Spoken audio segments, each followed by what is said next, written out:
बिस्मिल्लाहिर्रहमानिर्रहीम। अस्सलाम वालेकुम व्यूअर्स, कैसे हैं आप सब लोग। मेरी दुआ है सब ठीक ठाक, खुशबाश और मज़े में हों। और जनाब, आज हमारे किचन में बन रहा है आलू कीमा कढ़ाई। नाम थोड़ा सा डिफरेंट है क्योंकि ये कढ़ाई कीमा आलू है, और आप अगर इसको मेरे अंदाज में बनाएंगे तो ये बहुत मज़े का बनेगा। और दूसरा एक बात और भी है कि ये तबर्रुक का है, तो इसका मज़ा ही और है। क्योंकि हम आम दिनों में जो खाना बनाते हैं वो नॉर्मल बनता है, लेकिन तबर्रुक की नियत से और तबर्रुक के लिए जो बनाते हैं उसका टेस्ट आम खाने से बहुत अच्छा होता है।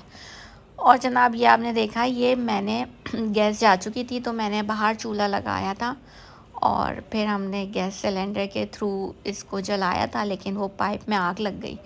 और उस वक्त मुझे लगा कि अब बहुत मसला हो जाएगा, धमाका वमाका हो जाएगा, लेकिन अल्लाह का शुक्र, हमने छोटी सी आग पे काबू पा लिया। और बस हमने इसमें प्याज ली, गरम खड़ा मसाला लिया जिसमें बड़ी इलायची, छोटी इलायची, दालचीनी, लौंग और गोल वाली जो मिर्चें होती हैं काली, वो डाली मैंने, और प्याज डाली, और इसको तेल के अंदर मैंने अच्छे से प्याज को और इस गरम खड़े मसाले को मैंने पकाया ताकि फ्लेवर जो है ना वो ऑयल में आ जाए। और बस जब मुझे लगा कि अब प्याज जो है वो पिंकिश हो गई है, थोड़ा उसका कच्चापन ख़त्म हो गया, तो फिर मैंने उसमें डाला लहसुन अदरक। सॉरी, लहसुन मैंने फ्रेश कूट के डाला था, अदरक की शाखें जाएंगी इसके अंदर, क्योंकि एक कढ़ाई कीमा है तो थोड़ा सा वो फ्लेवर भी आना है। तो बस फिर मैंने इसको भूना, और अब जाएगा इसके अंदर कीमा। अच्छा व्यूवर्स, मुझे थोड़ा सा मसला होता है, वो ये कि मुझे हीक का बहुत इशू रहता है कि खाने में हीक ना आ जाए, क्योंकि बीफ के जो खाने होते हैं इनमें अमूमन आ जाती है। तो मैंने जो था इसके अंदर नमक के साथ सिरका भी डाल दिया था। वैसे वो आप चाहें तो डालें, चाहें तो ना डालें, लेकिन मैंने इसमें सिरका डाला, उसको अच्छे से भूना। और दूसरा हीक ना आने का एक मेरी टिप, अपनी ज़ाती टिप यह है कि आप उसका कैप खोल के पकाएं, पतीली का, हांडी का, जो भी। थोड़ा कैप खोल के पकाएंगे आप तो उतनी हीक बसेगी नहीं अंदर, वो भाप के ज़रिए भूनने से उड़ जाएगी। अच्छा जी, बस आप नमक डालें हस्बे ज़रूरत, तो इसको अच्छे से भूनें। और तबर्रुक की मैं क्या फ़वाइद बताऊँ, तबर्रुक की क्या अहमियत बताऊँ। तबर्रुक की इतनी अहमियत है, मैंने लास्ट वीडियो में भी आपको बताया था कि तबर्रुक बांटने की कितनी अहमियत है। और वाकई आप कभी भी तबर्रुक की नीयत से कोई भी अपने घर में खाना बनाएं तो उसका मज़ा बहुत अलग होता है। और इसकी मैं आम सी मिसाल ये दूँ कि जो काली दाल चावल हम 21 रमज़ान को बनाते हैं, और जो 10 मुहर्रम को बनाते हैं, वो जब हम फाके शिकनी करते हैं, रोज़ा इफ्तार करते हैं, तो उसका कितना डिफरेंट फ्लेवर होता है। वो आम दाल चावल में वो फ्लेवर नहीं आता है। तो ये है मौला के तबर्रुक की अहमियत का एक छोटी सी बरकत। यानी ये वो एक्सपीरियंस है जो मेरे ख्याल से घर की हर औरत ने किया होगा। और आप लोग मुझे कमेंट बॉक्स में लाजमी बताइएगा कि क्या आपको ये फ़ील आती है जो मुझे आ रही है, या मैं जो डिस्कस कर रही हूँ तबर्रुक के हवाले से, कि नज़र न्याज में जो तबर्रुक बढ़ता है उसका मज़ा ही और होता है, और उसमें बहुत सेहत होती है। बहुत आप उसको उस नियत से खाएं, दवाई की नियत से आप खाएं तो आपको शिफा होगी।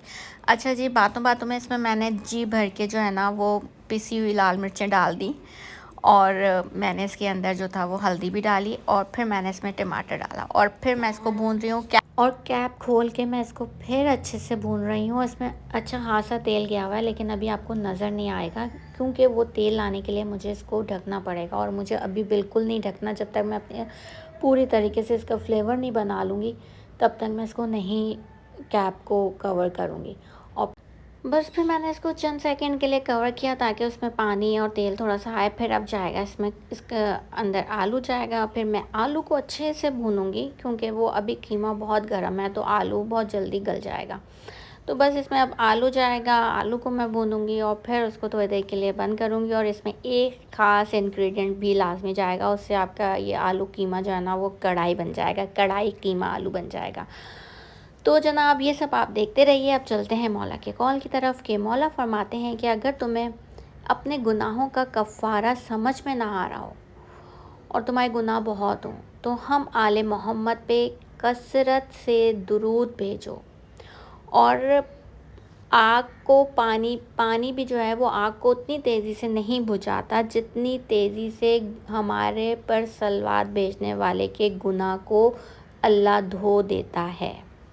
और साथ में आगे चल के मैं आपको एक और मौला की बात बताऊंगी जो जिससे हमारी मतलब आँखें खुल जाएंगी। खुदा करे हमारी ठीक तरीके से आँखें खुल जाएं, हमें चीज़ें समझ आती हैं, सुनते हैं, अच्छी लगती हैं। ये मैं अपना अपना ज़ाती चीज़ आपको बता रही हूँ व्यूअर्स, कि हमें कौल अक़वाल मौला की बातें इतनी अच्छी लगती हैं, लेकिन बस वो हम उस पर अमल अल्लाह करे करने लगें और उस पर हम दिल से अमर पैरा हो जाएं और हमारा दिल बदल दे वाकई खुदा। तो बस ये अब मैंने इसमें धनिया और हरी मिर्चें दोनों ही मेरी बहुत फेवरेट हैं, ये दोनों मैंने जी भर के काट ली और वो भी इसके अंदर जाएगा। और साथ में मैं आपको ये भी बताऊंगी कि भाई ये सब चीज़ें जो हैं हम बनाते हैं, लेकिन वीडियो भी इसलिए बना लेते हैं कि आप भी थोड़ा सा मोटिवेट हों और हम भी थोड़ा सा मोटिवेट हों। आप इस तरह से होंगे कि देखेंगे आपको अच्छा लगेगा, आप कुछ बातें अच्छी लगेंगी और आप कुछ सीख लें और हो सकता है आपको भी देखकर अच्छा लगे और आप भी कर लें, क्योंकि इसमें फ़ायदा ही फ़ायदा है। और हम इस तरह मोटिवेट होंगे कि आप इसको लाइक कर दें, शेयर कर दें, सब्सक्राइब कर दें।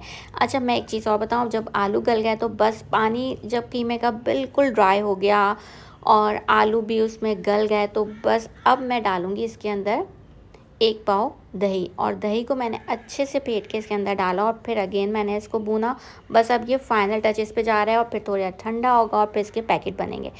मैंने इसमें धनिया भी डाल दिया और मैंने इसके अंदर जो है वो हरी मिर्चें भी डाल दी अपनी मर्ज़ी के मुताबिक, और दही डाला और उसके बाद मैंने ये सब चीज़ें डाली, क्योंकि दही 2 तरह से डलता है, या तो आप शुरू में डाल दें या फिर आप आखिर में डालें, दही बीच में नहीं डलता। और बस ये है वो सीक्रेट इंग्रेडिएंट जो कि आपके कीमे को कढ़ाई बनाएगा, वो है कसूरी मेथी। अच्छी खासी लेकर उसको अच्छे से मसल के डाल दें और फिर ऊपर जाएगी अदरक की शाखें, और ये आपका कढ़ाई कीमा आलू डन है। और आप देखें कितना तेल इसमें आ गया है माशाल्लाह से।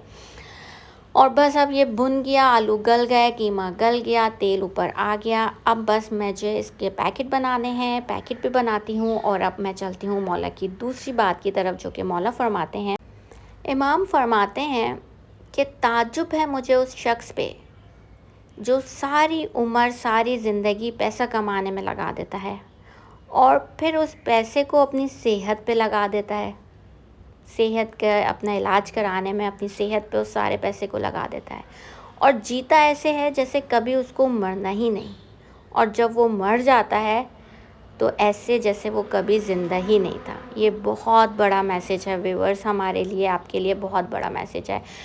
तो बस जी, ये रोटियां भी आ गई और ये पैकिंग भी हो गई। अब हम जाएंगे मजलिस में और फिर हम इसको तबर्रुक को डिस्ट्रीब्यूट करेंगे। तो उम्मीद है आपको मेरी ये छोटी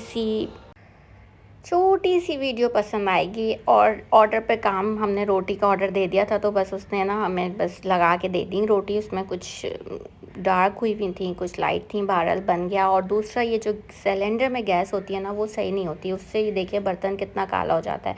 इतना चमक रहा था हमारा पतीला, लेकिन अब बिल्कुल काला हो चुका है। तो बहरहाल ये सब चीज़ें हैं ज़िंदगी के साथ। चलती हूँ इस दुआ के साथ कि अल्लाह हम सबको खुश और आबाद रखे और हमारी दुआओं को कबूल करे, हमारी नेकी को कबूल करे। और प्लीज़ मेरे चैनल को लाइक शेयर सब्सक्राइब करना मत भूलिएगा। अल्लाह हाफ़िज़।